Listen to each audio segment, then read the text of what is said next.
Заказал станочек М25. Вот такой кабель надо бы почистить. 150 квадратов.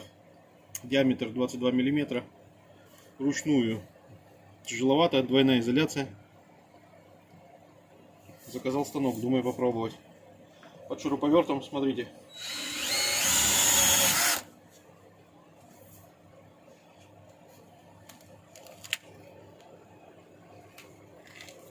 Вуаля. Готово. Хорошо.